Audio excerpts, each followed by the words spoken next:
Bienvenue sur La Voix de la Nutrition, le podcast qui vous dit tout sur la nutrition et le bien-être. Je suis Julia, diététicienne nutritionniste, et je suis là pour vous partager mes connaissances et vous parler des sujets qui vous intéressent. Aujourd'hui, nous allons discuter de notre cerveau. Nous allons parler des symptômes et maladies qui y sont liés, et aussi de la grossesse et du développement du cerveau in utero, des carences alimentaires, des comportements et des émotions, de chimie, d'épices, de TOC et de rats. Pensez à vous abonner ou à mettre 5 étoiles sur Apple Podcast, c'est ce qui m'aide le plus pour le faire connaître. Vous pouvez aussi partager ce podcast autour de vous. Je vous souhaite une bonne écoute.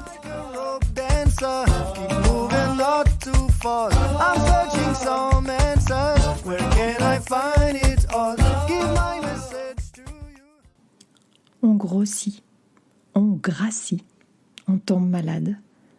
Mais est-ce le seul impact de la malbouffe, de la surconsommation alimentaire et de la présence toujours plus importante de produits ultra transformés, bourrés d'additifs en tout genre?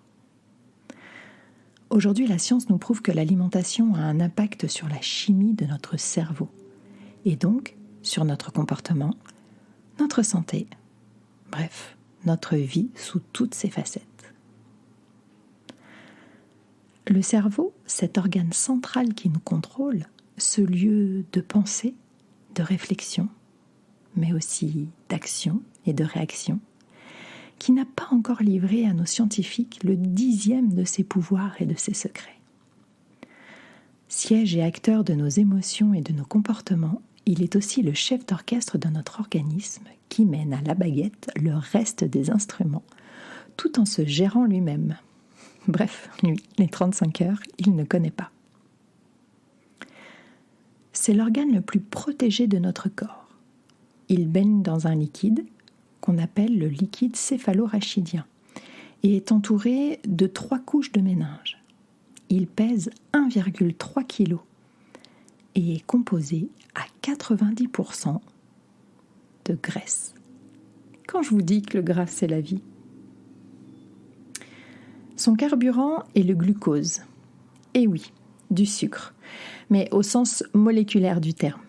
N'allez pas prendre 1 kilo de sucre blanc en intraveineuse, cela n'aura pas du tout l'effet escompté.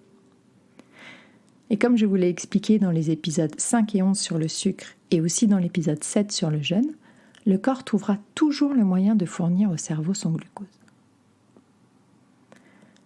Le cerveau est composé de 100 milliards de neurones qui forment un réseau de communication qui ferait pâlir n'importe quel réseau Internet. D'ailleurs, les neurones communiquent entre eux grâce à des signaux électriques appelés flux nerveux. En gros, votre cerveau est une usine EDF. Ces influx nerveux vont entraîner la production de neurotransmetteurs, des molécules chimiques qui auront un impact sur notre comportement. Trop de l'une, pas assez de l'autre, et c'est la catastrophe. Et comme tout, la source de toutes ces transformations est le type de carburant que vous lui donnez. Prenons par exemple la dopamine et la sérotonine. La dopamine, qui est là pour vous booster, vous doper, lancer une initiative. Elle déclenche le processus de récompense et peut aussi surexprimer votre agressivité. La sérotonine, qui est son antagoniste, rappelez-vous que le corps travaille toujours par paire pour garder l'équilibre, qui est son seul et unique but. Donc la sérotonine, elle va vous calmer votre fougue et vous inciter à ne pas trop prendre de risques. Le but étant que chacune tempère l'autre et qu'aucune ne prenne trop longtemps le dessus. Au vu de l'étendue des compétences de notre cerveau, vous vous doutez bien qu'un cerveau fatigué, surchargé, mal nourri, voire pire, malade, va avoir de lourdes conséquences sur notre vie. Problèmes de mémoire, de concentration, troubles de l'humeur, état dépressif, troubles du sommeil, difficultés motrices, problèmes de poids, la liste est infinie et donne naissance à des maladies bien trop courantes, que ce soit des pathologies psychiatriques ou des troubles du comportement comme les troubles obsessionnels compulsifs, les fameux TOC, les dépressions, les troubles bipolaires ou les addictions. Mais aussi les maladies neurologiques ou neurodégénératives, comme la maladie de Parkinson, l'épilepsie, la sclérose en plaques, le syndrome Gilles de la Tourette, la maladie d'Alzheimer ou la maladie de Charcot. Sans oublier les atteintes suite à un AVC, un accident vasculaire cérébral, qui fait suite à un blocage de l'artère qui oxygène le cerveau, résultant dans la majorité des cas d'une hygiène de vie, disons, douteuse. Vous devez d'ores et déjà être convaincu de l'importance de prendre soin de votre cerveau. Et si ce n'est pas le cas, vous ne deviez pas être très attentif ces dernières minutes. Je vous invite donc à écouter de nouveau le début de ce podcast avant de poursuivre.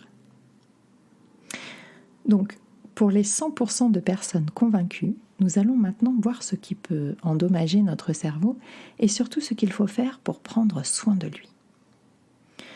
Bien sûr, les maladies génétiques ne peuvent pas être évitées, mais l'hygiène de vie et l'alimentation en premier ont un impact certain sur la qualité de vie au quotidien et sur le ralentissement de l'évolution des symptômes. Il y a toujours quelque chose à faire. Et comme toute chose a un commencement, nous allons parler du tout premier impact de l'alimentation sur notre cerveau, lors du développement de celui-ci in utero, bref, pendant la grossesse. Mesdames, soyez attentives, mais vous aussi, messieurs, car votre alimentation joue sur la qualité de vos spermatozoïdes. Et puis, pendant la grossesse, vous serez gentil de soutenir votre moitié en adoptant et préparant des petits plats sains et savoureux. Dès la 2e semaine de grossesse, des neurones commencent à se former. Et c'est au cours de la 8e semaine que le cerveau commence à se développer.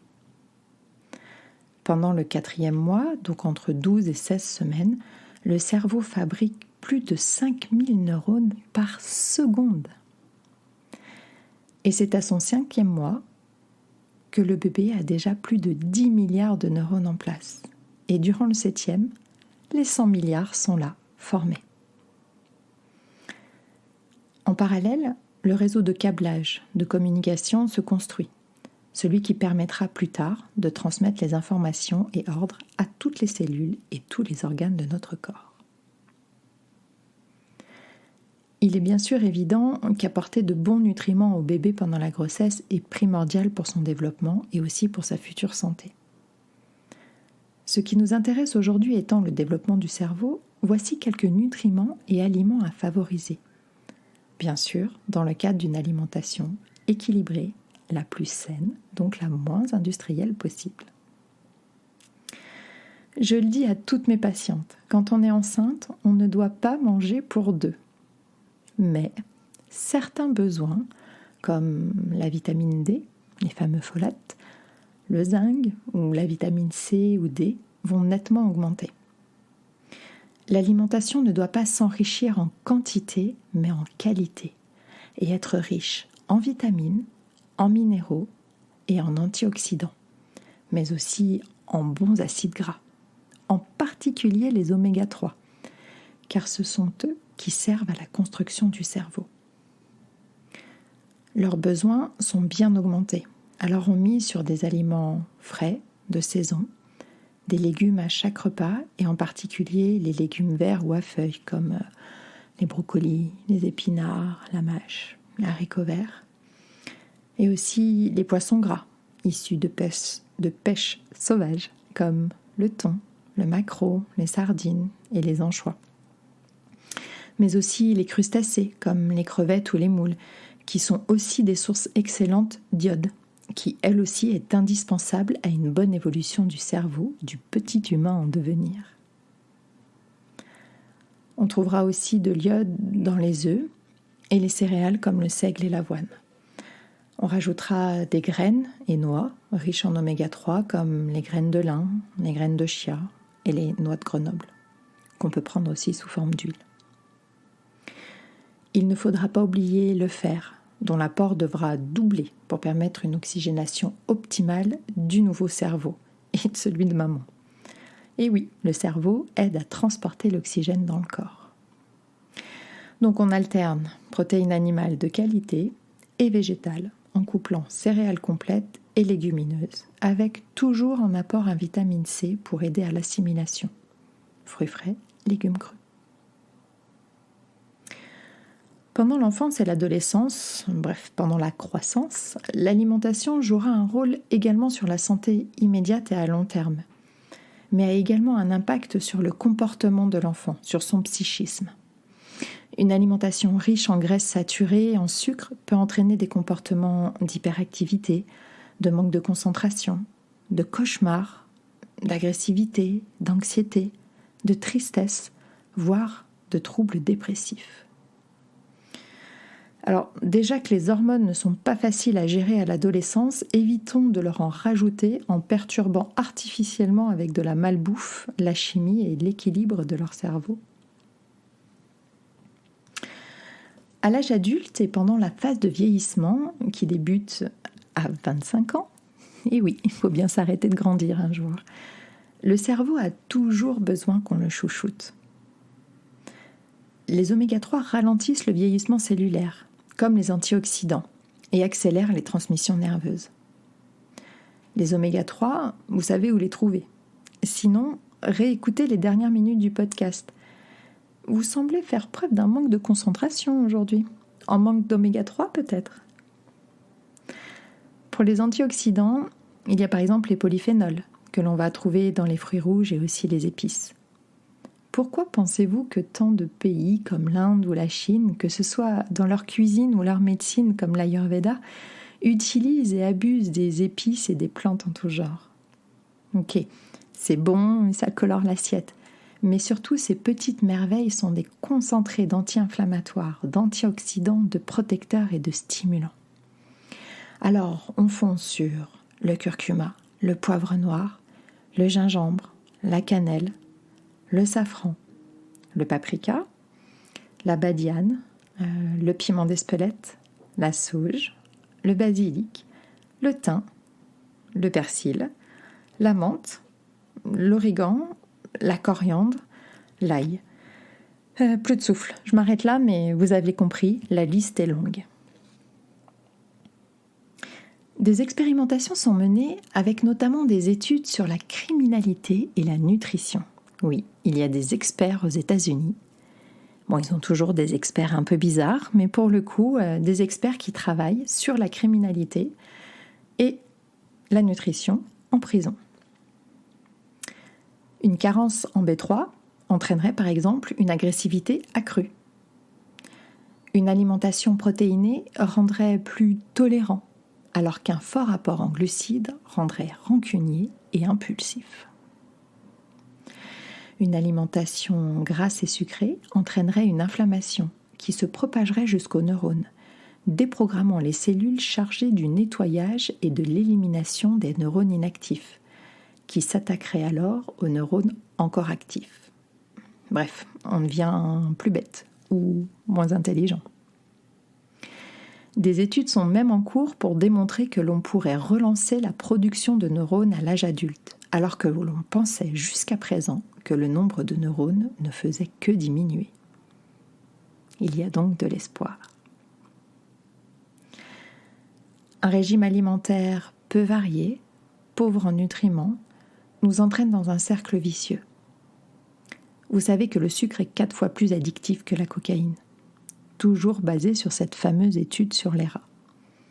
Car le sucre active le circuit de récompense de façon plus rapide et plus puissante, et qu'au plus on en mange, au plus le circuit de récompense s'habitue et au plus il lui en faut.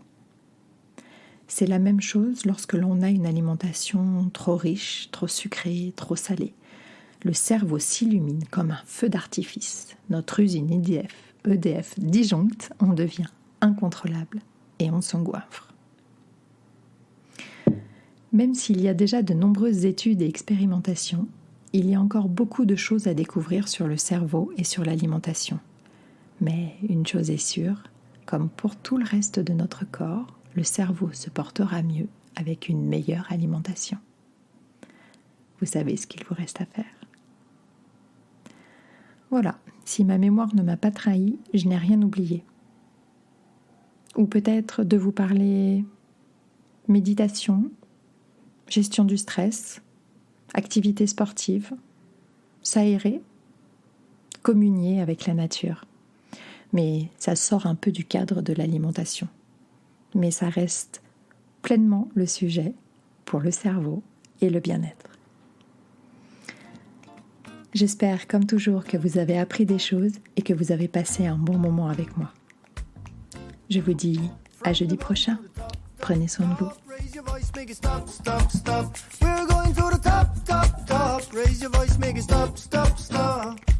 It's gonna be alright. Feel what I say. Get involved in the fight. Learn how to play. We have faith in our dreams and direction. You know we're going upstream and cross the ocean.